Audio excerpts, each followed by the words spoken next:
primeiramente, boa tarde aos alunos e aos participantes desse webinário. Eu gostaria de agradecer à professora Diedja pelo convite, realizado em nome da Escola Técnica Luiz Alves de Lacerda, em poder estar participando hoje aqui desse evento, né, em que a gente celebra o Dia do Meio Ambiente, né? Como o Diedja já explicou, né, essa data ela foi instituída aí pela ONU, né, pela Organização das Nações Unidas, em um evento onde, desde 1974, se discute exatamente a necessidade de buscar para a reflexão da sociedade a necessidade do uso sustentável dos recursos naturais do planeta. Então, a gente já está em 2020 e a necessidade de chamar a sociedade para essa reflexão, né, ainda é a mesma. Então, eu fico muito grata, Diedja, pelo convite, né, em poder estar participando dentro desse evento, trazendo um pouco da área que eu atuo, que é a parte marinha. Então, a gente vai conversar hoje sobre ação e reação, os desafios da conservação dos oceanos. E, como o Diedja falou, eu atuo como pesquisadora de pós-doutorado no Museu da Oceanografia, aqui na UFPE, e participo de um projeto chamado Recife Sem Plástico, que é formado por um grupo, né, de profissionais da área de meio ambiente, mas a gente não tem apenas alunos da graduação de oceanografia, nem da graduação de ciências biológicas. Hoje, esse grupo já é bem mais eclético, nós já contamos com geógrafos, profissionais da área das ciências sociais, e o nosso principal objetivo é exatamente trabalhar com a popularização das ciências do mar, né, trabalhar com um forte trabalho, a gente faz um forte trabalho de educação ambiental, principalmente em áreas de comunidades de periferia, né, onde a gente faz ações de limpeza e ações de educação, como também participamos e apoiamos muito ações de limpeza em praia, em mangues e estuários. E na verdade, na cidade do Recife, de uma maneira geral. Então, de antemão, eu já deixo aqui o convite, né, para os alunos, os participantes desse evento, que, de repente, queiram e tenham interesse em participar, dá uma passadinha lá na página do Projeto Reciclagem no Instagram, e aí vai ter a oportunidade de conhecer muito desse nosso trabalho. Bom, falando um pouco, né, do nosso oceano mundial, é importante que a gente, eu acho que a grande mensagem hoje que tanto o Ricardo como o Bruno e eu trago para todos que estão assistindo, é que é importante que a gente pense o meio ambiente de uma forma integrada, né? E quando a gente olha especificamente para o ecossistema do oceano, a gente precisa entender que esse ecossistema, ele está integrado, é uma rede, é uma massa de água salgada integrada, né? E que habitualmente a gente acaba classificando ele em 5 grandes oceanos, porque ele apresenta características, né, oceanográficas diferentes.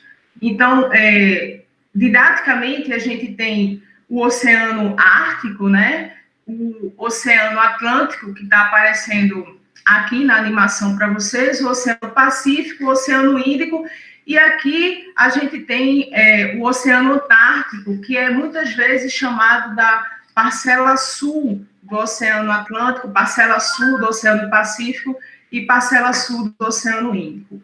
Qual é a grande função, né, desses oceanos? Primeiro, é o controle do clima no nosso planeta. E esse controle do clima, ele ocorre exatamente por conta da ação das correntes, né? Essas setinhas que vocês estão vendo aí na animação, a gente observa que essa massa de água ela é transportada por essas correntes, uma água quente aqui na região dos trópicos, né, em vermelho, e na região dos polos nós temos água fria sendo transportada. Então, isso acaba contribuindo e auxiliando na manutenção do clima no nosso planeta. Uma outra importante função também é a dispersão de pequenos organismos. as correntes, ela auxilia que organismos como o zooplâncton, né, esses dois representantes que vocês conseguem visualizar aí na tela, a gente tem aqui uma água viva, e logo em cima a gente tem um anfípodazinho. Então, esses organismos, eles não têm força suficiente para vencer a ação das correntes. Então, as correntes acabam auxiliando esse grupo de animais na sua dispersão, a dispersão das suas larvas, né? E aí a gente fala dos serviços que o ecossistema oceânico nos presta. Os meninos falaram muito bem aí de todos os serviços ecossistêmicos, né, os serviços ambientais que as florestas prestam para a manutenção da vida. E o oceano não é diferente. A primeira coisa que é importante a gente entender é que a vida no planeta Terra, ela se originou exatamente nos oceanos. E existem muitas pesquisas, né, que são realizadas, inclusive tem um grupo muito forte na Califórnia que se esforça em entender como é que se deu, como se formou esses blocos, né, de vida no fundo, no leito oceânico, nas fontes hidrotermais, né? As fontes hidrotermais são muito semelhantes às chaminés, e dessas fontes acaba fluindo água quente e rica em mineral do interior da crosta terrestre. Então, existe muita reprodução dessas fontes hidrotermais e do oceano primitivo da Terra em laboratório para poder investigar como é que se deu essa origem da vida. Uma outra função é exatamente o fornecimento do oxigênio, né, para a nossa respiração. E no oceano tem um grupo de organismos que faz parte do plâncton, né, é o fitoplâncton, a fração vegetal do plâncton, que eles desempenham de forma muito eficiente essa produção de oxigênio. Então, eles captam a luz do sol e o CO2 dissolvido, e um dos produtos desse processo é o oxigênio, que mantém toda a vida no nosso planeta. A outra função é a regulação do clima na Terra. Economicamente, os oceanos, eles geram empregos, né, através do turismo. Então, tem o turismo de observação, né, como, por exemplo, o turismo de animais, de mamíferos aquáticos. Tem o turismo náutico também. Além disso, a produção pesqueira, tanto para a área industrial como para a subsistência, né, muitos pescadores artesanais pescam para manter a sua família. E tem uma outra grande e importante função dos oceanos, que é a estocagem de dióxido de carbono. Além das florestas, né, muito bem comentado por Bruno e por Ricardo, o oceano é o grande reservatório de dióxido de carbono, né? E esse sequestro de carbono que é retirado da atmosfera acontece exatamente pelo fitoplâncton. Um dos processos biológicos é exatamente através da fotossíntese realizado pelo fitoplâncton. Já nas florestas, né, como os meninos comentaram, as árvores desempenham muito bem esse papel. Então, só que existe um limite, claro, né? Embora o oceano ele seja um reservatório de dióxido de carbono, mas existe um limite de absorção. E hoje estudos já mostram que o excesso de dióxido de carbono nos nossos oceanos está levando a um outro problema, que é a acidificação dos oceanos. E essa acidificação, ela tem um efeito negativo direto na diversidade das espécies, né, na biodiversidade marinha, porque tem muitos organismos que produzem as suas carapaças através do carbonato de cálcio. Então, o excesso de dióxido de carbono dentro do ambiente marinho acaba levando a reação, existe uma reação química, né, dentro do oceano, mas acaba deslocando essa reação química mais para o lado ácido, né? E aí a gente tem todo um efeito desastroso dessa reação. Uma outra função que ecossistemas presente dentro do oceano, né, como o Ricardo falou, quando a gente fala de diversidade, não é só diversidade biológica, é também diversidade de ecossistemas. E dentro do oceano, a gente tem uma diversidade de ecossistemas, entre eles os recifes de corais. E os recifes de corais, além de ser áreas de elevada biodiversidade, além de ser áreas de reprodução, né, além de ser área de alimentação, ele desempenha uma função muito importante, que é a proteção da nossa área costeira em função da erosão, né? Então, por isso da necessidade de se manter os recifes de corais, né? E ele é um dos grupos, é um dos ambientes que são mais sensíveis, por exemplo, ao aquecimento global e ao problema da acidificação dos nossos oceanos. Um nono serviço que o oceano nos presta é a produção de energia. Então, a gente vê quase que diariamente, né, sendo noticiado na televisão, nas redes sociais, a questão da exploração de petróleo, nódulos de manganês, né? Então, existe uma lavra, né, de recursos minerais muito grande nos nossos oceanos que são exploradas. O problema não é explorar esses recursos. O problema é que a exploração desses recursos tem que ser feita de forma sustentável e tem que estar amparada por um forte trabalho de monitoramento do impacto, né, desses empreendimentos, porque, infelizmente, esses empreendimentos eles estão associados a um impacto muito grande. Por exemplo, derramamentos de óleo, né, que nós tivemos a triste experiência de vivenciar aqui na região Nordeste. E ontem, né, também foi noticiado um derramamento, eu vou falar mais na frente, lá na Rússia. Então, todos esses impactos, eles ocorrem em função dessas atividades de exploração. E o último serviço que eu pontuo aqui é exatamente a cura de doenças. Então, se vocês devem ter visto, né, sendo noticiado também na televisão e nas redes sociais, que a utilização de um organismo marinho, que é um poliqueta, né, para o tratamento contra o coronavírus. Na televisão, ele estava sendo chamado de verme marinho, né, mas de verme ele não tem nada, ele é um poliqueta, ele é da mesma família das minhocas, né, ele é do filo Annelida, né, então ele tem um corpo todo segmentado e articulado. E esse animal ele é bentônico, ou seja, ele tem uma relação muito íntima com o fundo. Onde é que a gente vai encontrá-lo? A gente acaba encontrando ele em sedimentos lamosos, né, em sedimentos arenosos de praia também, por exemplo. E aí, o que é que foi noticiado? Essa espécie, né, a arenícula marina, ela já é um velho conhecido da medicina. Por quê?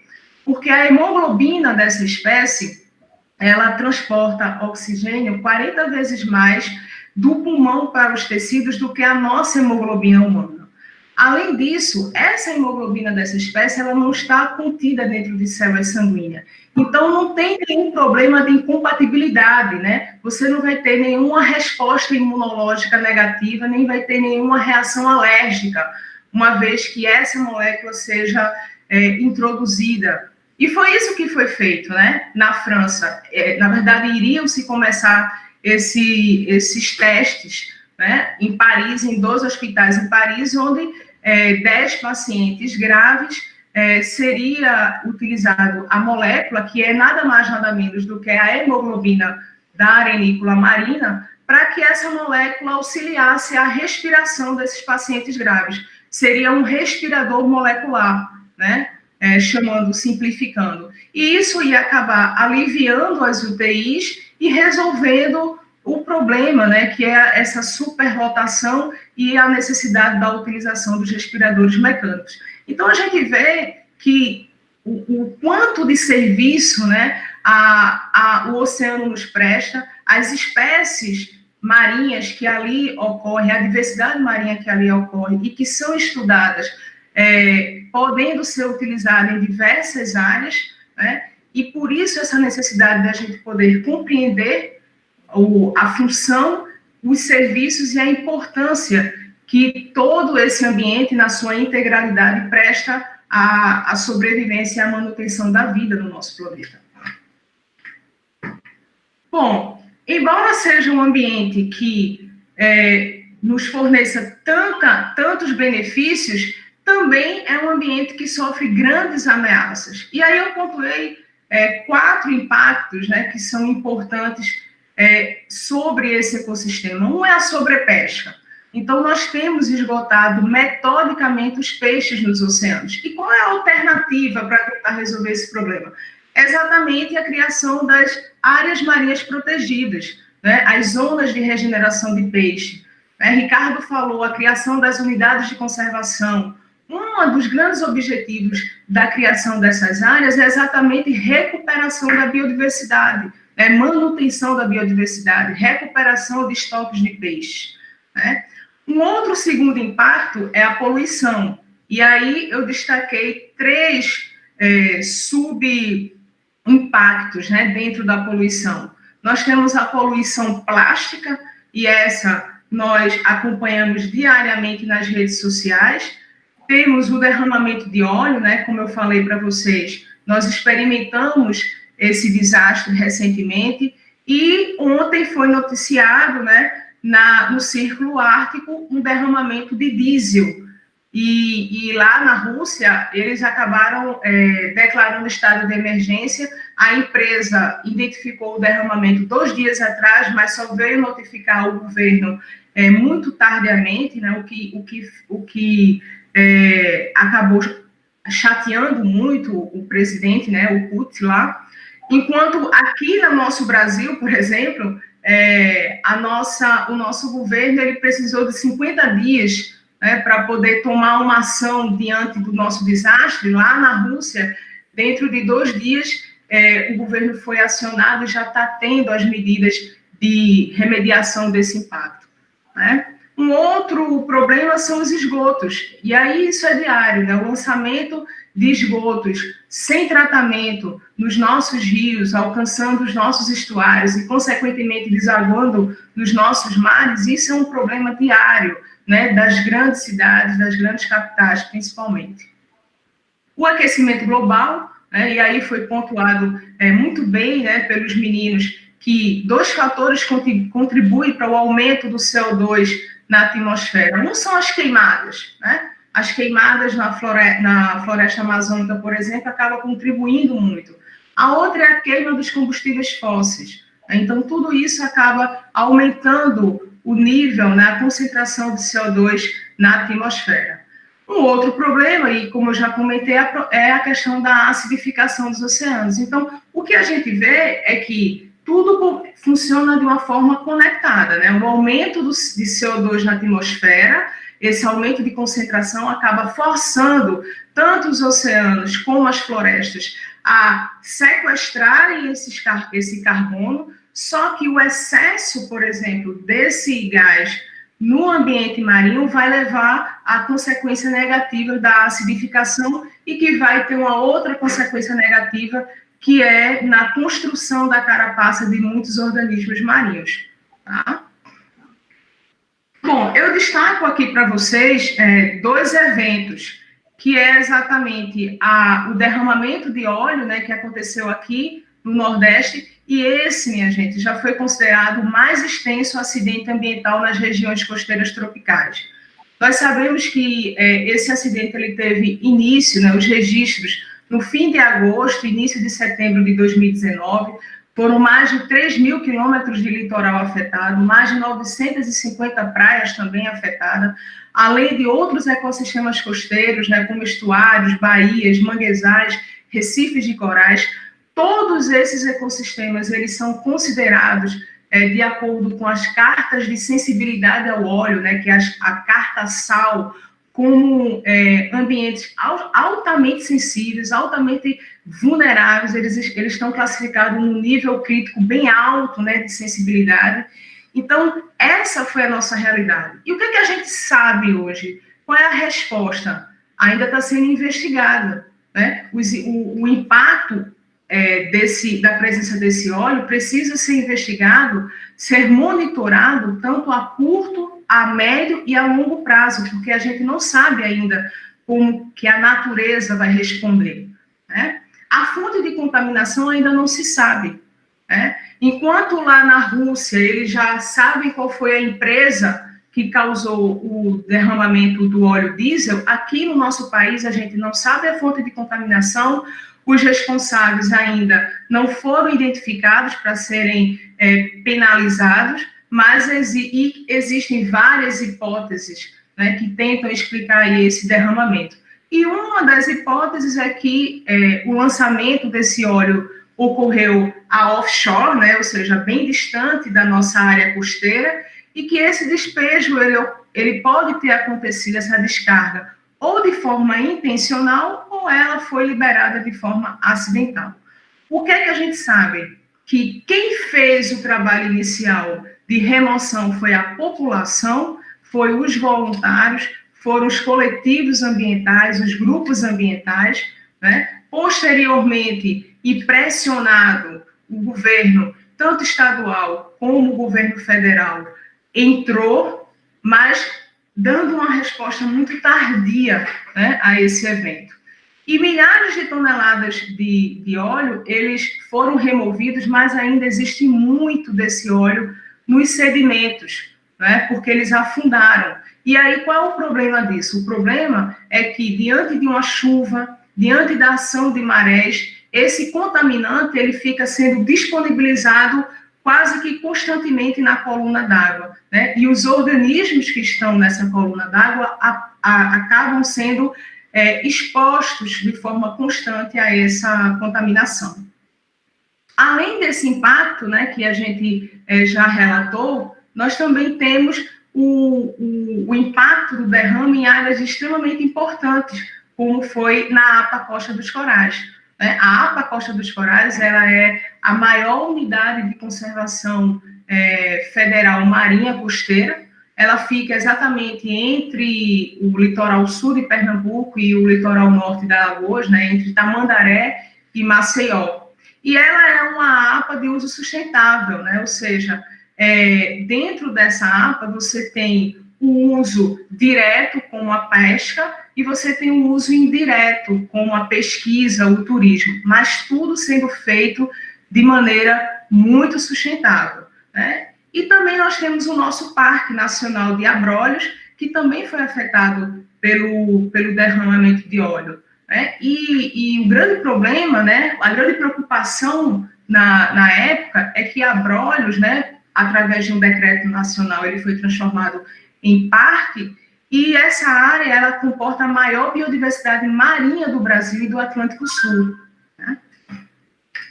Bom, e aí o que aconteceu? Os pesquisadores da UFPE, eles foram para campo, né? Nós fomos para Tamandaré, porque a grande pergunta era saber, certo, as grandes manchas de óleo foram retiradas, mas esse óleo, será que ele não está fragmentado, né? Será que ele não está num tamanho que não é mais visível ao olho humano, mas é sim ainda uma fração muito impactante para organismos microscópicos como o zooplâncton? Então, nós realizamos coletas, né, em Tamandaré e identificamos que sim, que o óleo ele estava fragmentado em um tamanho que era da mesma faixa da presa do zooplâncton, ou seja, esses organismos poderiam e estavam ingerindo esse óleo. Aí você pode perguntar, certo, quais são os impactos da ingestão desse óleo por esses organismos? O problema é que o zooplâncton, ele é a base da alimentação de muitas espécies de interesse econômico, né? Como, por exemplo, peixe. Uma vez que esses organismos eles estão contaminados por esse óleo, significa que esse contaminante ele vai ser transferido ao longo da cadeia alimentar para esses animais que ocupam níveis tróficos superiores.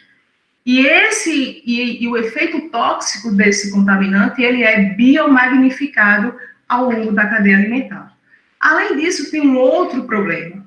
No plâncton, né, existem muitos grupos de animais, como, por exemplo, essa larvinha de caranguejo, que é a letra C, né? Tem um zoom nela já no final do slide. Isso aqui é uma larvinha de caranguejo, é um bebê caranguejo. E aí o que acontece? Se você tem um impacto de um contaminante como esse nas primeiras fases iniciais de vida desses organismos, significa que você pode ter um impacto no estoque da produtividade pesqueira nessa área, né? Então, por isso da necessidade de ter esse monitoramento a longo prazo. E aí, o que aconteceu? os pesquisadores, muito incomodados, né, com toda essa situação e com a ineficiência de resposta do governo federal, escreveu um trabalho para uma revista científica intitulado Derramamento de Óleo no Atlântico Sul, um desastre ambiental e governamental. E por que esse trabalho teve esse título, né, Desastre Governamental e Ambiental? Porque em abril de 2019, o presidente da República ele tinha extinguido, né, alguns comitês que seriam responsáveis por tratar em relação ao plano de contingência a derramamento de óleo. Esses comitês foram extintos. Então, quando foi em agosto, em setembro, que nós estávamos vivenciando o desastre, não tinha esse grupo para poder responder de forma imediata, né? Convidar os estados, sentar com os representantes e aí distribuir, né, como seria feita toda essa ação de remediação. Então, a resposta, como eu tinha falado para vocês, aconteceu de forma muito tardia. E isso traz danos para o nosso meio ambiente que a gente ainda não consegue mensurar. É por isso que pesquisas estão sendo realizadas, né? É por isso que os pesquisadores estão indo para a universidade para poder, estão indo para campo, né, na verdade, para poder continuarem as amostragens e aí identificar qual é o tamanho desse impacto. Bom, outro destaque é a nossa poluição plástica, né? E o grupo que eu participo, o Recife Sem Plástico, ele trabalha muito dentro dessa questão, né, da poluição plástica, a educação no uso, no consumo, né, dos produtos plásticos.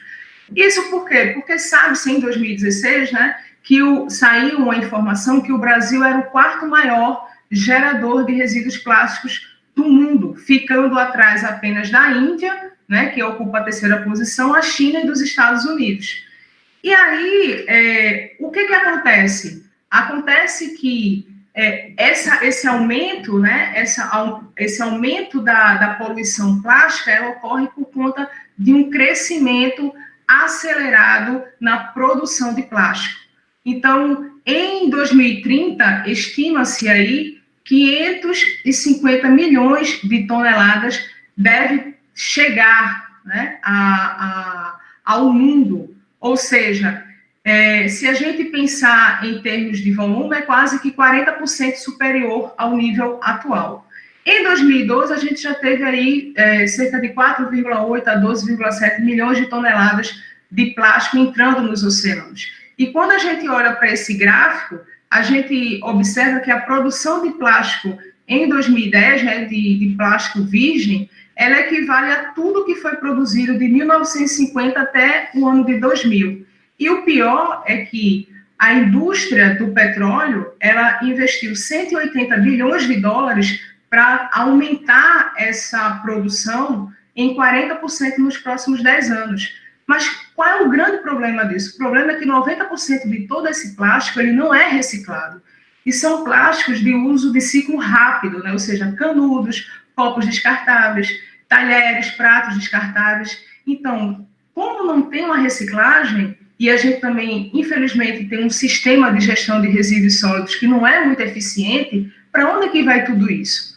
E provavelmente, né, se a gente não começar a repensar e cobrar dos nossos gestores políticos, né, e fazer uma cobrança pessoal nossa também, provavelmente isso vai chegar nos oceanos. Bom, mas quão terrível é a nossa situação? A gente sabe que esse plástico, quando ele entra nos oceanos, ele vai ser degradado, vai sofrer intemperismo. E essa degradação vai transformar esse plástico em microplásticos. Além disso, existem outras fontes de entrada de microplásticos nos oceanos. E as nossas roupas, né, os tecidos, eles contribuem aí com 35%. Ou seja, aquelas pessoas que pegam a sua roupa, levam para a máquina de lavar, né, e depois pegam o filtro com aquela lã, né, aquelas fibras, e joga na pia, essas pessoas elas estão contribuindo para a entrada de microplástico dentro dos nossos oceanos. Mas, além disso, foi descoberto que nós estamos bebendo microplásticos. Então, foi feito coletas de amostras de água contaminadas, né, em muitos países do mundo, e registrou-se, por exemplo, que nos Estados Unidos, 33 amostras coletadas, 94% tinha microplástico. Já no Brasil, das 10 amostras coletadas, 90% tinha microplásticos. Mas, além de estarmos ingerindo microplástico, nós também estamos respirando microplásticos. Então, saiu um estudo também, que foi publicado numa revista científica, em que os autores, né, o título do trabalho é Microplásticos no Ar. Nós estamos respirando? Sim, eles verificaram que, através desse equipamentozinho aqui em amarelo, né, que existiam fibras de microplásticos no ar, e essas fibras, elas são provenientes exatamente da roupa, do pano que a gente forma o sofá, do pano que a gente forma as almofadas. E qual é o problema de se respirar isso? Para as pessoas que têm um comprometimento do sistema respiratório, para as pessoas que têm doenças crônicas, né, como a asma, isso pode trazer danos negativos para a sua saúde, porque essas fibras de microplástico, elas acabam absorvendo os poluentes que vão estar no ar, como, por exemplo, os HPAs, né? E esses HPAs, que são provenientes da queima dos combustíveis fósseis, né, da queima da gasolina, que são hidrocarbonetos policíclicos aromáticos, né, esses HPAs, eles são altamente cancerígenos e pode causar uma reação inflamatória muito pior e agravar a situação dessas pessoas que já têm um comprometimento respiratório.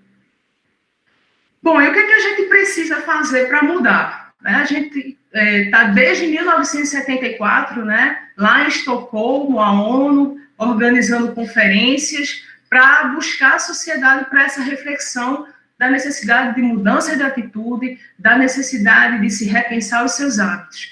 E aí foi elaborado, né, recentemente também essa agenda, também foi elaborada pela ONU, em acordo com vários representantes de países, a Agenda 2030 para o Desenvolvimento Sustentável.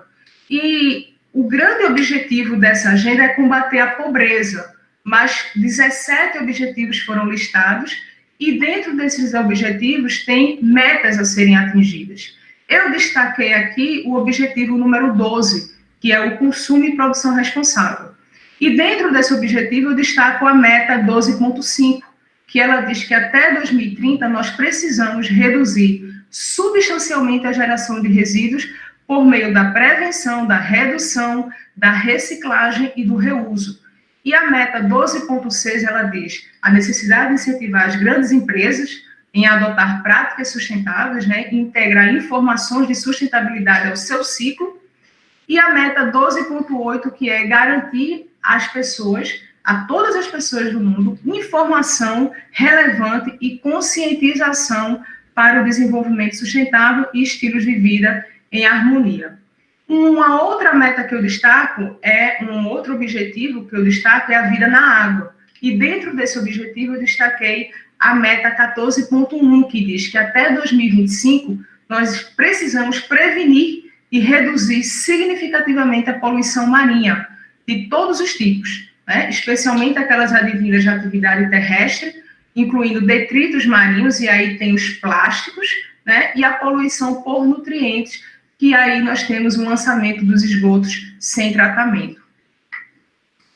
Bom, tanto se falou hoje, né, da nossa Amazônia, a nossa floresta tropical. Graças a Deus existe é muito noticiado na mídia, né, e nas redes sociais, os impactos, o grau de vulnerabilidade desse ecossistema, as funções, os serviços que esse ecossistema fornece, né, para a vida humana, mas a população ela não conhece a Amazônia Azul, né? E esse nome Amazônia Azul foi dado porque ela desempenha algumas funções equivalentes à Amazônia tropical, e ela também tem uma área de abrangência muito grande, né? A Amazônia Azul equivale a 5,7 milhões de quilômetros quadrados da nossa área oceânica ao longo da costa brasileira. E nela são extraídos todos os minerais, né? Extraído petróleo, extraído gás, né? Nela passa o comércio exterior também. Então, os serviços prestados por essa área é muito importante. E, além disso, existe uma diversidade, uma biodiversidade marinha tão grande quanto na nossa floresta tropical. E aí, o que é que acontece? O que é que nós, brasileiros, quais são os documentos, né, que são primordiais para que nós, brasileiros, possamos proteger também esse patrimônio ambiental que é a Amazônia Azul? Primeiro, é o Plano de Combate ao Lixo no Mar. Esse plano, ele é pouco conhecido, né, e, consequentemente, ele é pouco utilizado. Ele é pouco conhecido, pouco divulgado e, consequentemente, ele é pouco utilizado. E ele teve uma crescente muito grande no início de 2019, né, no início do governo atual, dentro do plano dos 100 dias, mas esse plano ele já vem sendo discutido desde 2016, ele foi construído. Foi construído em conjunto com o governo, foi construído com a academia, foi construído em conjunto com a sociedade, né? E nesse plano, ele norteia toda a população sobre os riscos que o nosso mar enfrenta, né? O problema dos resíduos sólidos, né, existente, que é um dos principais problemas que ele enfrenta, na verdade, está presente nesse plano, e tem as formas como a gente gerir esse problema. E as maneiras de gerir esse problema, elas foram estruturadas exatamente em 6 eixos, onde o eixo 1 diz respeito à resposta imediata e ação contínua, né, através de mutirões de limpeza em praias, ilhas, mangues, a gestão dos resíduos, né, que precisa ser uma ação contínua, o eixo 3, que é a pesquisa e a inovação tecnológica, o eixo 4, aí, que é o instrumento de incentivos e pactos setoriais, o eixo 5, que é a normatização e diretrizes, e o eixo 6, que é a parte da educação, que é importante. Um outro documento que nós precisamos entender e conhecer é o Plano Estadual de Resíduos Sólidos de Pernambuco. Antes é necessário que a gente tenha uma certa informação que esse plano ele foi construído com base na Política Nacional do Meio Ambiente, na Política Nacional de Resíduos Sólidos, né? A Lei 12.305 de 2010. E aí, com base na Política Nacional dos Resíduos Sólidos, foi construído o nosso Plano Estadual de Resíduos Sólidos. Qual é o objetivo disso? É guiar os nossos gestores políticos a forma de gerir os nossos resíduos, né? É dar esse aparato através de estratégias, de programas, de projetos, para subsidiar exatamente uma gestão correta desses resíduos. E o que é que nós podemos fazer, né? Nós, enquanto brasileiros, a primeira coisa, né, a mais importante, é você buscar uma informação, e uma informação de qualidade, porque a partir da informação nós vamos ter naturalmente uma mudança de hábitos, e a mudança de hábitos, ela está diretamente relacionada, né, a um descarte consciente, a um consumo consciente.